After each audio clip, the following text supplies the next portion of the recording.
What the heck is this? What is this?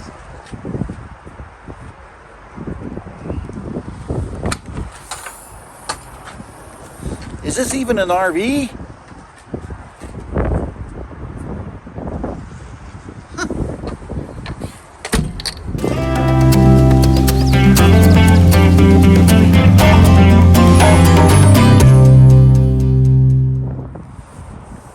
Hi folks, it's Jeremy Petros again, RVProTips.com. Thanks for stopping by. This video today is about the types of RVs, the different types of RVs. There's all kinds of different RVs. And it's funny because I have a lot of folks come in and they don't honestly know the difference between one type of RV and another, but they do actually have really specific categories of RVs, types of RVs. In the motorized department, it's class of RV. That's more of a Department of Licensing driven issue, but it is still a factor. And knowing what type or class of RV you want will be very, very helpful as you enjoy your RV ownership experience. So let's go. Let's take a little ride, a little journey through the RV type world. Let's figure this out together and let's see what types of RVs are available to you, the happy camper. Okay, so the first type of an RV that most people are familiar with is like a pop-up. So that would be, this is an extreme pop-up, not your traditional pop-up. In fact, okay, so when I first camped, the first time I ever camped, for a lot of people it's the same way, I camped in a tent. In fact, I've enjoyed tent camping. What did I tell you about the glasses? I'm sorry. I'm just sorry. I enjoy camping in a tent. I've had a lot of fun, done some amazing journeys and trips. I'll share some of those stories with you sometime. Our Yellowstone trip as a family was epic. That was by far the most amazing camping adventure we've ever done as a family. So I'm not against camping in a tent. I think tents are awesome, but they're not the same as an RV by any stretch of the imagination. So, but what a lot of people do is they start out in a tent and then they jump into what's called a tent trailer or a pop-up trailer. So that would be what this is right here. This is a perfect example of a tent camper or a pop-up camper. Here's another smaller version of it right there. So what that does is that pops up and becomes a tent on top of a trailer. So a tent on top of a trailer. That's a tent pop-up trailer. Okay, so you know that.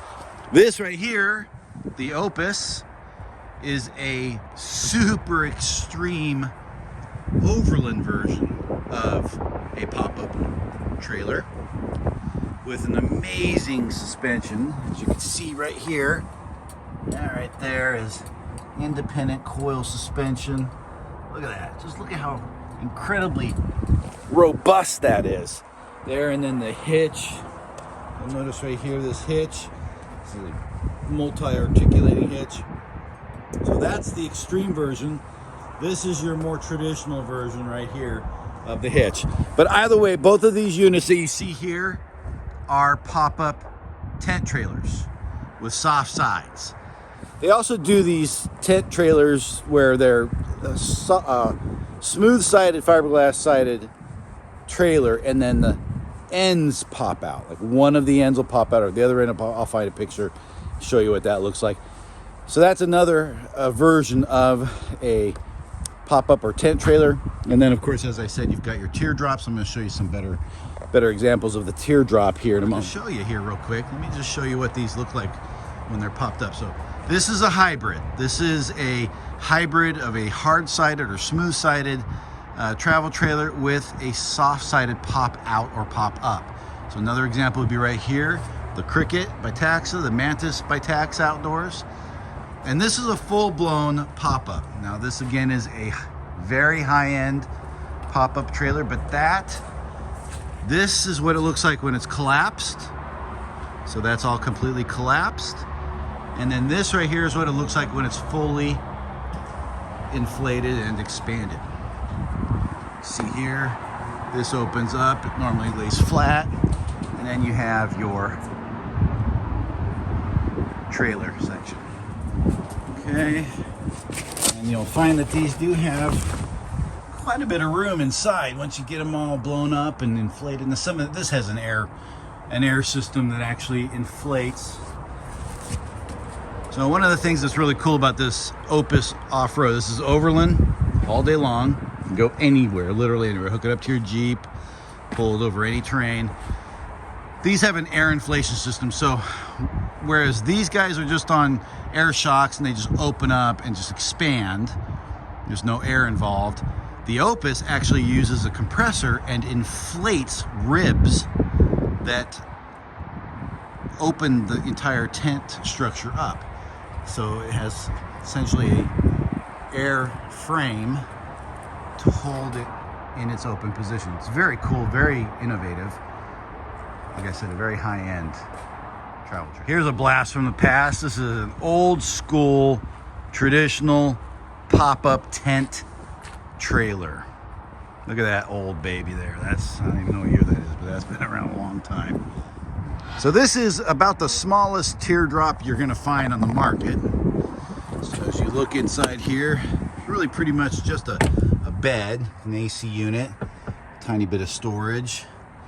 And then oftentimes what they'll do is they'll put a kitchen back here. So if you open this up, there's a kitchen in there. I can't because the fence is in the way. But that's what this is, and that's why there's a false back right there, because there's a kitchen in this.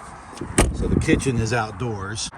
Okay, so here we see a more traditional teardrop. So teardrops go way back many, many decades.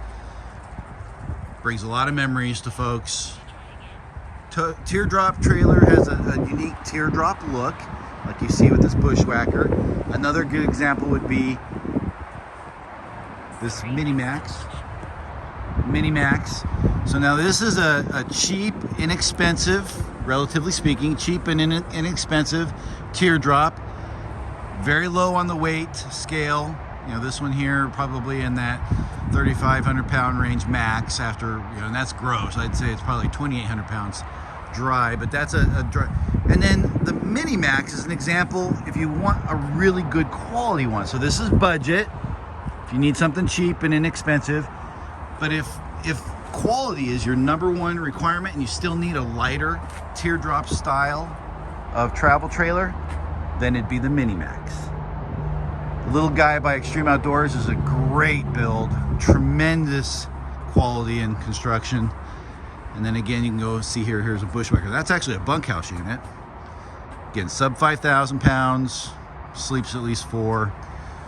And okay, so the two biggest driving forces behind the build of an RV from a factory standpoint, the two biggest factors, number one is going to be budget, cost of the unit.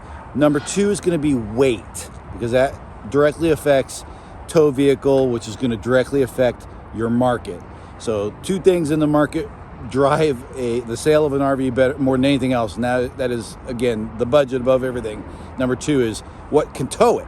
And do I have that vehicle? Do I already own it? Do I have to go buy it? So, again, what you'll find is that these are segmented into those categories pretty reliably. So, a pop-up trailer like this, or like the other ones I had showed you, those are all going to be 1,000 pounds to maybe 3,000, 4,000 at the most. Then you're going to find that there is a segment there is a clear segment of RVs that is 3,000 and below, because there's a segment of the towing world, the tow vehicle world, that can only haul 3,000 to 3,500 pounds. So there are RVs that can be towed by vehicles with a tow limit of 3,000 to 3,500 pounds. This is an example of what that would look like. Some of these are going to be in your sub 5,000. So the next category is you go from about 3,500 pounds to 5,000. So there's it weighs below 5,000, and there's always dry weight below 5,000 pounds. So this is a good example of a unit that would be below 5,000. Right there, it even has a little slide in it. Dual axle, very close on that 5,000, because normally the sub 5 is a single axle like you see here. Again, another double axle, but that's going to be a lot heavier. Some of these are a lot heavier. So there's another single axle back there. Again, that is a sub 5,000. So below 5,000 means that it can be towed by vehicles like Tacomas, a lot of SUVs, smaller SUVs like a Honda Pilot or a Durango. A lot of those are those are 5,000 pound tow limits. Your Rangers, your Chevy Colorado, again your Tacoma, Toyota Tacoma. Those are all going to be about sub 5,000 pounds. So that's what those are designed for. Those smaller single axle trailers that you see, and I'll show you some other examples. None of these fit, but I'll show you some other examples of those. Those are going to be your sub 5,000 pound tow capacity, and again, those are all going to be bumper pull travel trailers. So another subcategory of travel trailer, mostly travel trailer, is going to be your Overland travel trailers. So whereas most of these are designed to be on the road, right? So these are designed to be on the road, paved road or well-groomed road. They're not really designed to go off-road. Something like this Opus with its independent sprung suspension is designed to go overland, anywhere you want to go. The Ember line of products, their Overland product, is the same. So if you look at it, they have usually a much more robust system for setting it up. And then if you'll look underneath, and you see the Kurt suspension there with that coilover spring setup, independent suspension, incredibly tough undercarriage, designed once again to go anywhere. So that's what this Ember Overland Micro Series, well, that's the Micro. The Overland, where is it? So the Overland series, again, is designed to go anywhere you want to go without any restrictions whatsoever. Not really a well-paved road, doesn't matter. Not really a well-graveled road, doesn't matter. Is there a road at all? As long as your Jeep can get through it, this trailer, the Overland trailer, the Overland series, or the Opus will get through it. And to a lesser degree, the Taxa. Those Taxa units are designed to go places where you may not otherwise want to go, but they're nowhere near as capable of something like the Opus or the Ember. So these Embers, now these are going to be heavier. These are going to be, other than that guy right there, that's a little thing called the Rock, is much smaller.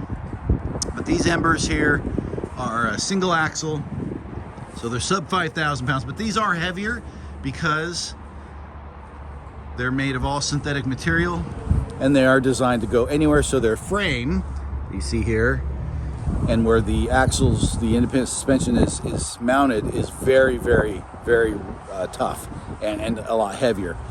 So this, as an example, this is their Overland edition.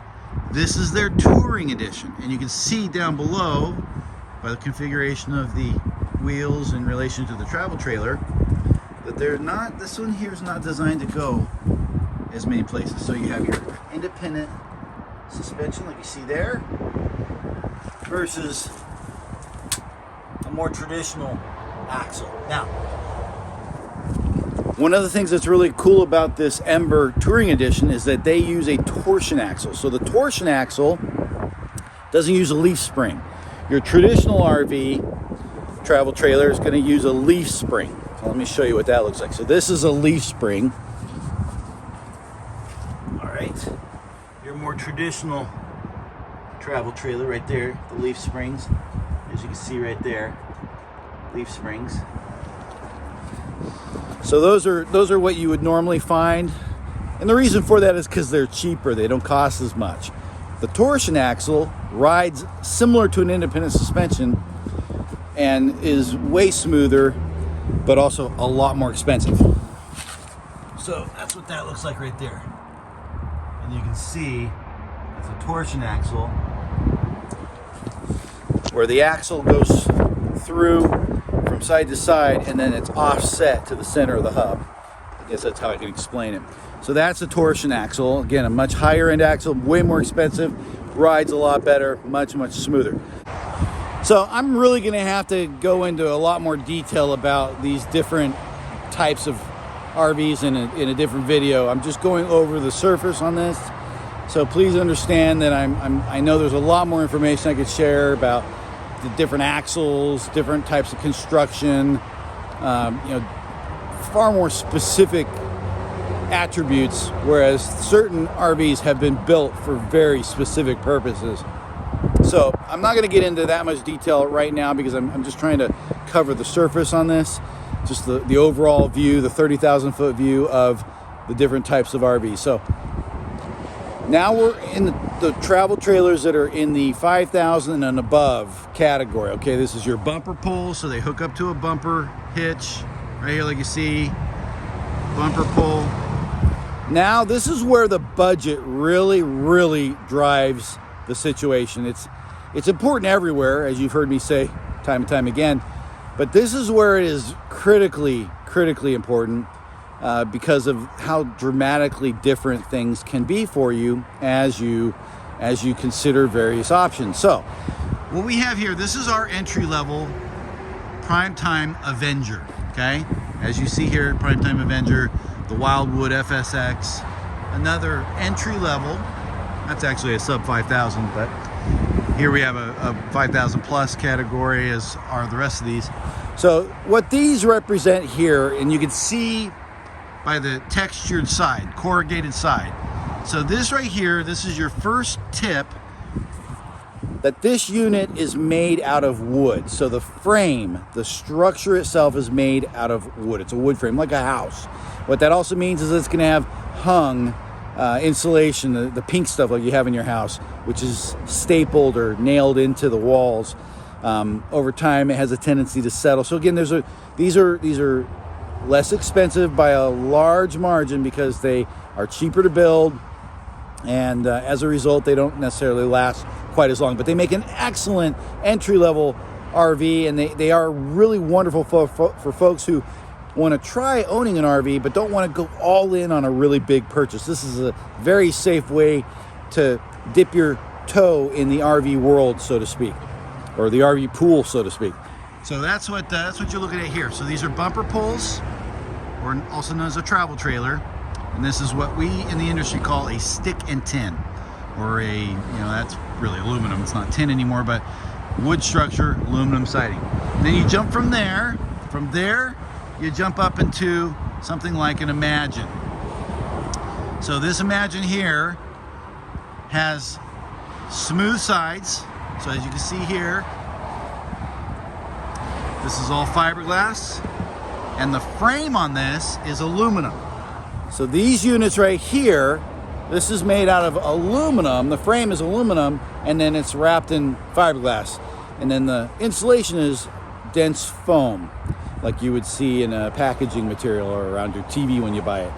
That foam doesn't sag or go anywhere. It stays there, and it's an excellent insulator. Far better than the stuff you put in your walls of your house. So that is the Imagine. So that's really their entry level into the aluminum frame and fiberglass siding. So while this is a really high-end, smooth-sided aluminum frame coach, this right here is a panel, as you can see, and I want to compare that panel of material to this molded fiberglass. So that is molded fiberglass right there on the front cap. That's called the front cap. Again, so this is an entry-level Imagine. This is their upper-end Imagine, and then we go from there into even nicer coaches. Okay, so these are this is the travel trailer section, right? Or part of the world. This is the travel trailer or bumper pull part of the world. And then we go from a bumper pull up into the fifth wheel. So let's go look at the fifth wheel. Oh yeah. Right there. The Transcend. That's the finest stick and tin you can buy. Okay. All right, so travel trailer, you go from travel trailer, bumper pull travel trailer, up into the fifth wheel. So this is a fifth wheel.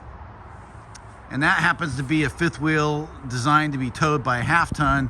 That's their 150 series, so it's that 10,000 and below. That's a fifth wheel. Again, right next to it is a travel trailer. So you can see very clearly what the differences are. Now you know it's a fifth wheel when you see its hitch configuration, as seen right there. So what you see here, this is a traditional fifth wheel. Happens to be a bunkhouse. You can tell with the windows there and a little outdoor kitchen. And then this is a fifth wheel designed for a half ton. So it's smaller, shorter, usually not quite as tall, and much, much lighter than a traditional fifth wheel. So a traditional fifth wheel is going to be anywhere from 10 to 18,000 pounds dry. A half ton capable fifth wheel will be somewhere in the 7 to 10,000 pound range dry with no cargo. So those are your fifth wheel. You got the hitch here, hitch there. Again, so there's your differences. So on your fifth wheels, you've got your half-ton capable fifth wheels, which are usually going to be anywhere from 6 to 10,000 pounds, typically. And then you have your all-in fifth wheel, where they literally just go all in on it, and you're looking at anywhere from, 28 feet to 43 feet in length. I've seen some as long as 47, 48 feet. This right here is a really nice fifth wheel. The Reflection by Grand Design. So the reason why people usually want to have a fifth wheel instead of a travel trailer is because they pull much better than a bumper pull. So a travel trailer bumper pull hooks up to the bumper, and they're just not quite as confidence inspiring to pull as a fifth wheel. Fifth wheel hooks up in the bed of your truck. So there's a special hitch mounted inside the bed of your truck. So a lot of that weight goes right in the bed of the truck. It's right over the rear axle of your truck. And so when you're going down the road, it feels much more tight and taut. It's more confidence inspiring. You feel more stable, and you are. Now granted, some of these fifth wheels are very, very tall. So in a windy situation, you might feel a little bit more shaky in a windstorm, because of the height means you're gonna be affected by wind more than you would a lower profile travel trailer. So there are some gives and takes when it comes to the differences between a fifth wheel and a travel trailer. Now, the biggest reasons why people do the fifth wheel is because they are more luxurious. They do offer much higher end fifth wheels than they do travel trailers. They're taller, there's more headroom. And when you have more interior space, you could do more with this. So there's more floor plan options. They can get more creative with it. So they are the next step up when you're wanting a better RV experience. They just are. And they're pretty amazing. People live in them full time. Of course, they live in these full time too. But they live in these things full time, and it feels just like a luxury condo. Okay, so we've talked about tent camping, pop-up tent campers, teardrops, overlands, the various types of travel trailers, based on construction and budget. And, then of course from the travel trailers we go into the world of the fifth wheels. The other category that is within that subset is your toy haulers. Now you can get a travel trailer toy hauler, or you can get a fifth wheel toy hauler. The differences are drastic, but I'm going to show you just kind of your entry level, the simplest and most basic toy hauler you can buy would be something like this Cherokee Wolfpack 102 wide body. So let's take a quick look.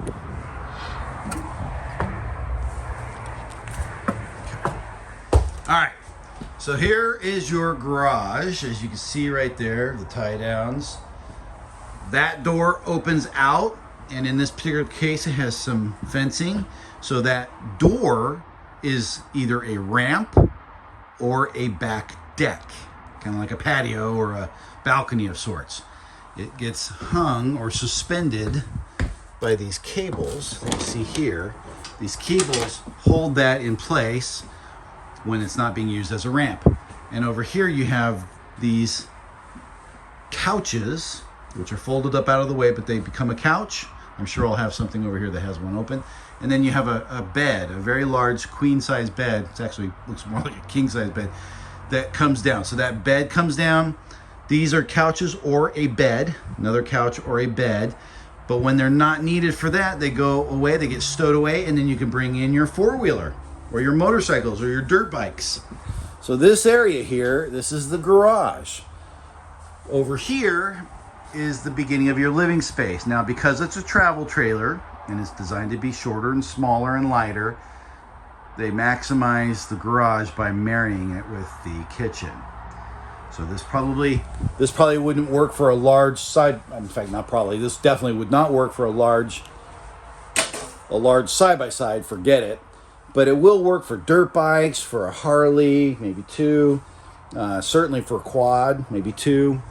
But it gives you the ability to have some fun, and you still have a bathroom, full functioning, very nice large bathroom, cozy little bed. So see, this is your entry level, or the kind of the starting point for a legitimate toy hauler. So again, this one here is much like the other corrugated siding. That's a stick and tin. So giving you some industry lingo. Some people hate hearing that language, but it is what it is, man. I know it's not tin anymore, it's aluminum siding, but it's still a wood structure with a metal siding.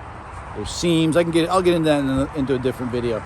So now I'm going to show you a really nice high-end, I mean, probably arguably one of the best bumper pull toy hauler travel trailers you could possibly buy would be the Momentum. Their G-Class. This one here is called a 30G. Very nice. Okay. Oh, look, they give you a little place to carry your shoes. All right, so you can see this one's much, much larger and much nicer quality.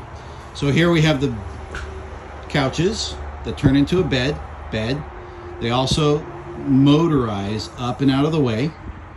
They'll go flat and out of the way. And then this bed up here, again, a giant, I swear that's a king bed. It's definitely not a queen. That bed comes down. So this comes down, those go up, gets out of the way, and you have tie downs. Again, this one has not just the fencing, but also has doors. So you have essentially sliding doors back here. So you have a full-blown patio or deck, a deck effect. And then you can see there's a lot more room in here.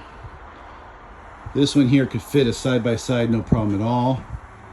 That turns into a bed, obviously for just fine reclining, dining area, kitchen, just very nice.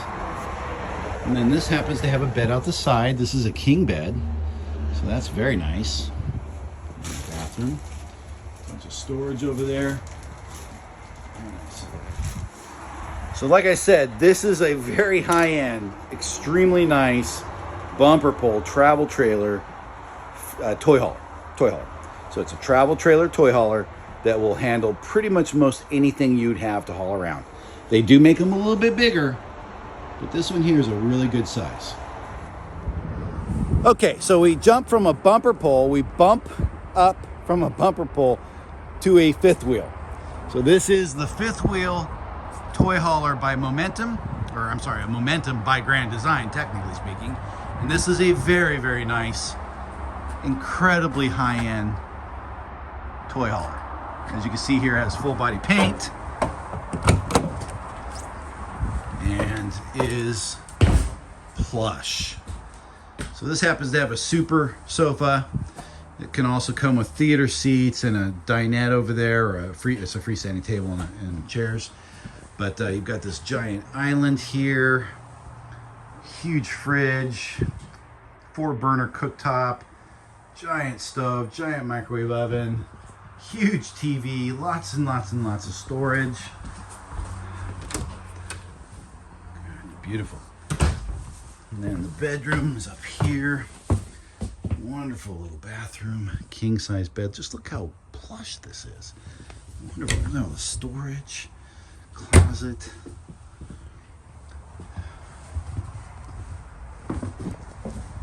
Okay, and then out here you've got a deck or balcony that opens up right there with a sliding glass door, and then another garage area. And you see here that the couches have been elevated. You still have your bed. And I can't tell if this, I think this is a 12 or 13 foot garage, but this is your garage. And a lot of times you'll have a little bathroom back here too. So it's a bath and a half. So your sliding glass door. Got another entry right there. More sliding glass doors back there. So the toy haulers are, if you have toys and you like to go off grid to ride your toys, you know, like the dunes or the mountains or what have you, toy haulers are where it's at.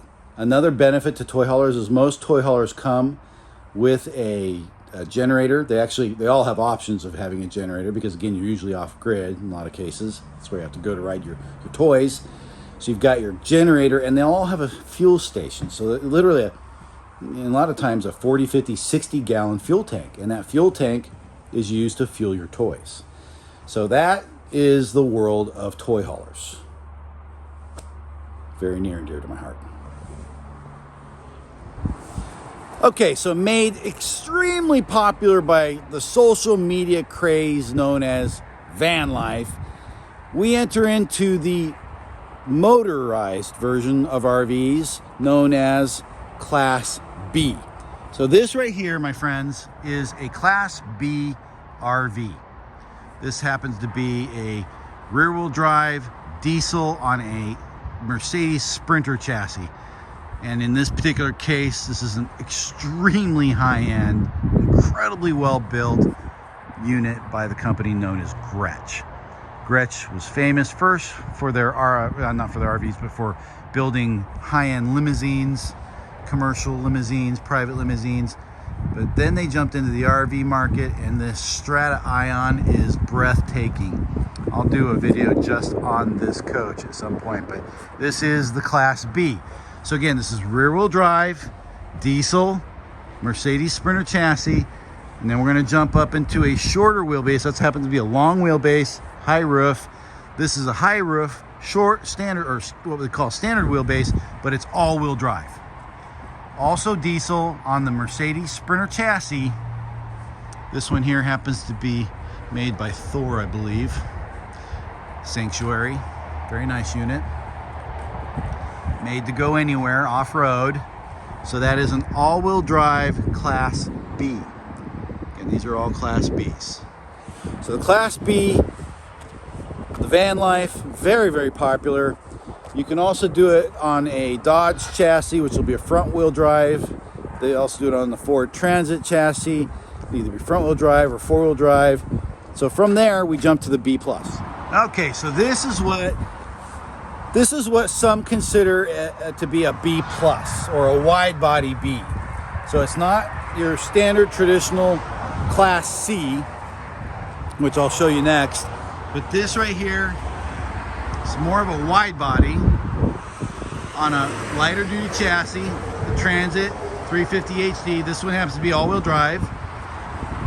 And they're notable in the sense that they're not as big as your traditional Class C.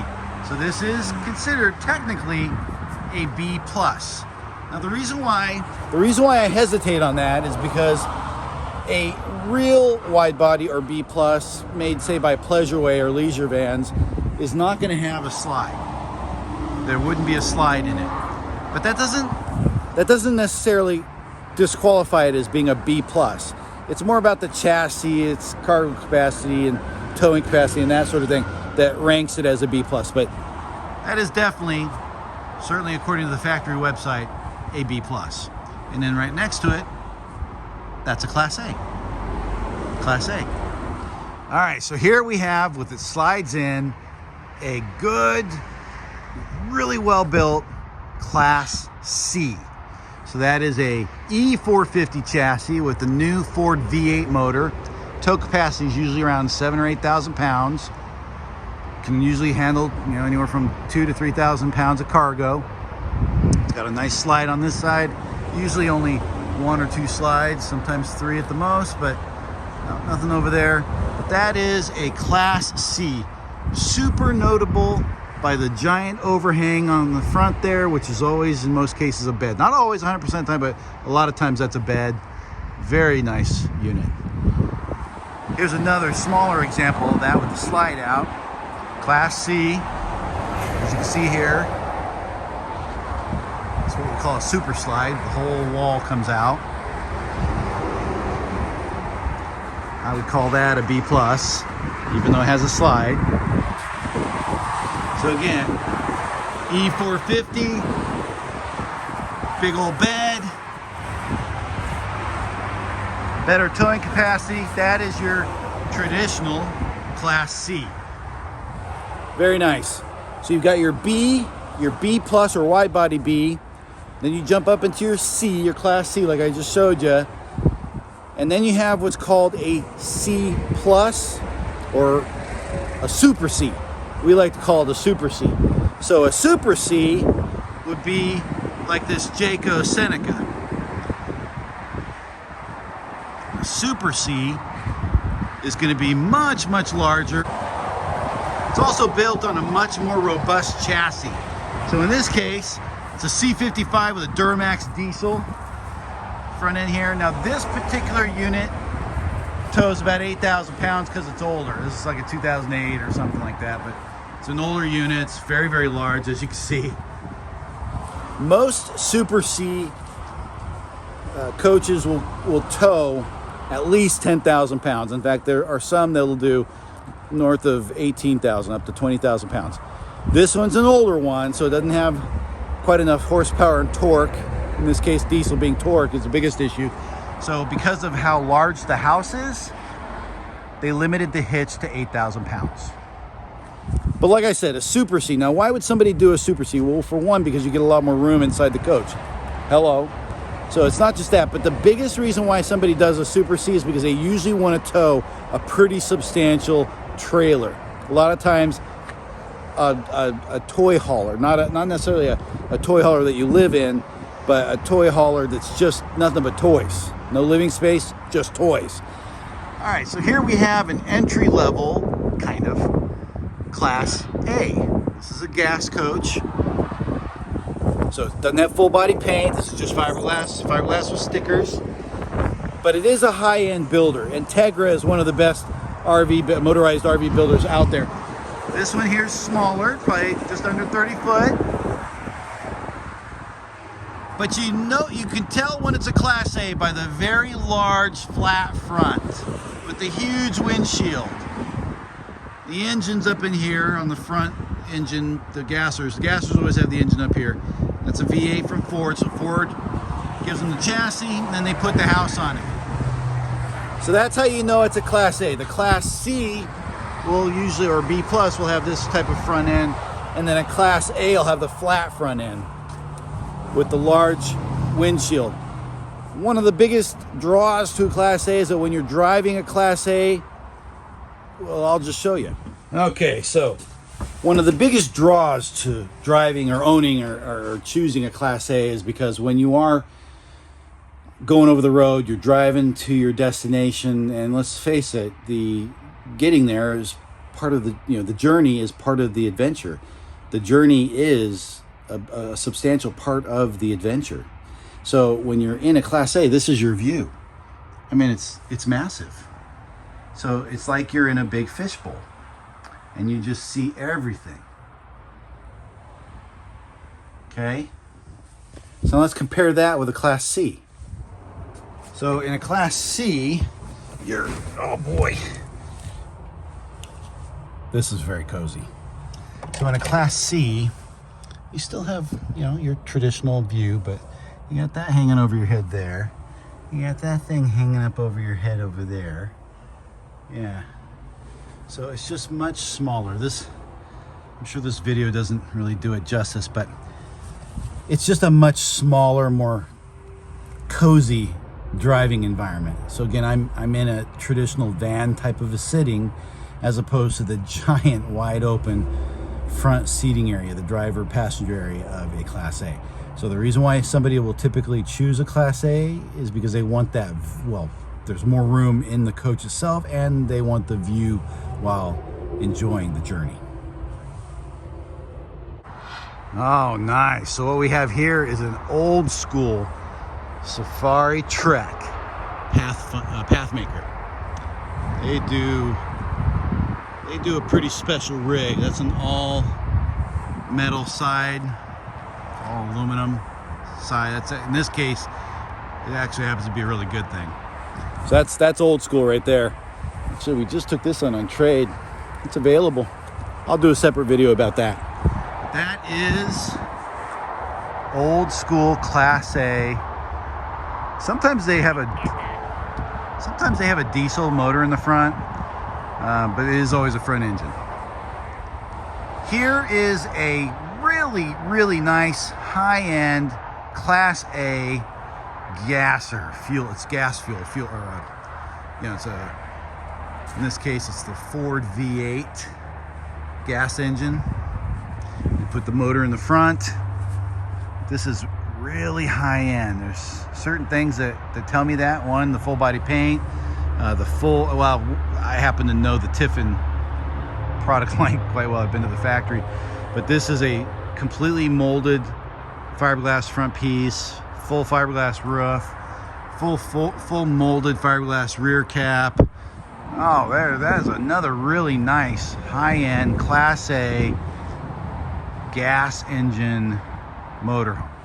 Here we have a really high-end Class A diesel pusher. So there's a generator in the front, no engine for the coach itself, but a generator. It's usually a diesel generator. And then you see here it's full body paint, full front fiberglass cap, fiberglass roof. Gorgeous coach, just absolutely beautiful. And then the diesel engine will be in the back.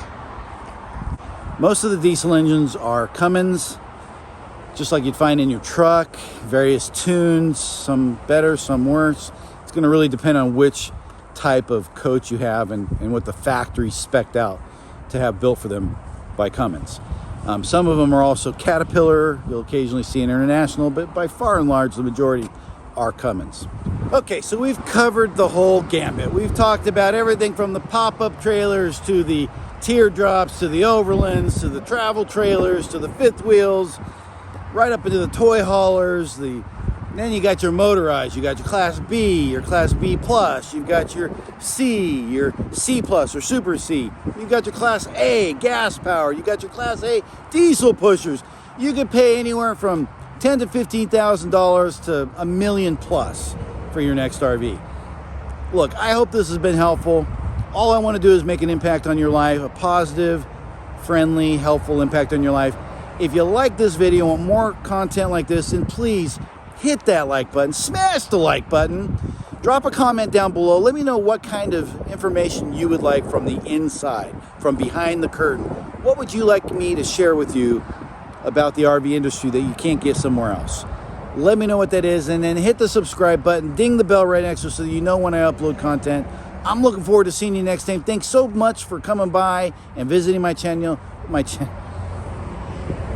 Thank you so much for coming by, visiting my channel, and letting me be a small part of your life. Thank you and have a great day.